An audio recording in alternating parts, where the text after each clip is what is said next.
தமிழ்நாடு உள்ளிட்ட 12 மாநிலங்கள் மற்றும் யூனியன் பிரதேசங்கள்ல வாக்காளர்கள் சிறப்பு திருத்த முறை பணிகளை தேர்தல் ஆணையம் மேற்கொள்வதாக அறிவித்திருந்தது.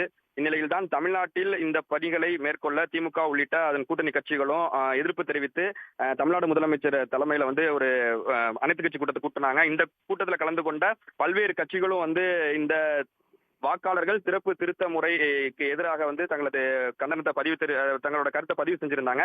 இந்நிலையில் தான் அவசர கதியில இந்த பணியை மேற்கொள்ளக்கூடாது என்பதுதான் அனைவருடைய கருத்தாக இருந்துட்டு இருக்கு. இந்நிலையில் தான் இன்று தமிழ்நாடு முழுவதும் தேர்தல் ஆணையம் இந்த வாக்காளர்கள் சிறப்பு திருத்த முறை பணிகளை முழுவீச்சில் தொடங்கியிருக்காங்க. குறிப்பா புதுக்கோட்டை மாவட்டத்தை பொறுத்தவரையும் 6 சட்டமன்ற தொகுதிகள் இருக்கு.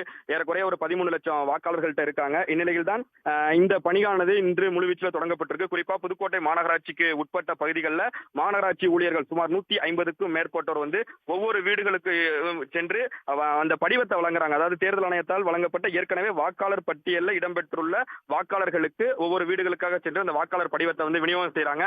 மேலும் அந்த தேர்தல் ஆணையத்துடைய BLO என்ற மொபைல் போன்ல உள்ள செயலியை அந்த செயலியில அந்த வழங்கப்படக்கூடிய படிவத்துல ஒரு QR கோடு ஒன்று கொடுத்திருக்காங்க. அந்த கோடை ஸ்கேன் செஞ்சு அதுல இந்த படிவத்தை இந்த வாக்காளர்களுக்கு வழங்கிட்டோம் அப்படின்னு சொல்றத அதுல உறுதிப்படுத்துறாங்க. மேலும் அந்த வாக்காளர்கள்ட்ட கொடுக்கும் பொழுது இந்த படிவத்தை இந்த மாதிரியான விஷயங்களை இதுல பூர்த்தி செஞ்சு நீங்க திரும்ப நாங்க வரும்போது வழங்கணும்னு ஒரு ஆலோசனையை கொடுத்து அதை வழங்கிட்டு இருக்காங்க.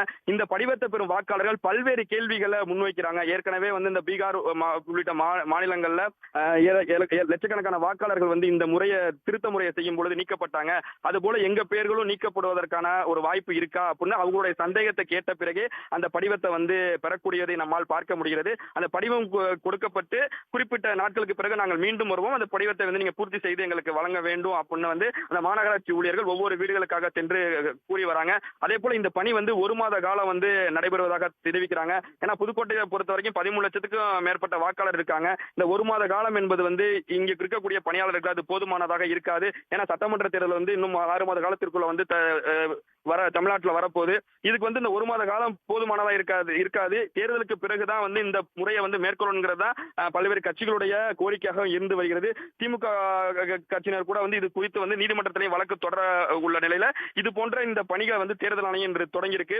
பொதுமக்கள் அந்த வாக்காளர்களுக்கும் பல்வேறு கேள்விகளை முன்வைக்கிறாங்க. அந்த கூட வரக்கூடிய ஊழியர்களிடம் மாநகராட்சி ஊழியர்களிடம் பல்வேறு கேள்விகளை முன்வைக்கிறதையும் நம்மால் பார்க்க முடிகிறது. அதனால இதை முறைப்படுத்தி இந்த வாக்காளர் சிறப்பு திருத்த பணியை மேற்கொள்ளணும். எந்த ஒரு உண்மையான வாக்காளர்களும் இந்த பட்டியலில் இருந்து நீக்கக்கூடாது. அதன்படி இந்த திருத்த பணிகளை மேற்கொள்ள வேண்டும் என்பதே அனைவருடைய எதிர்பார்ப்பாகவும் இருக்கிறது.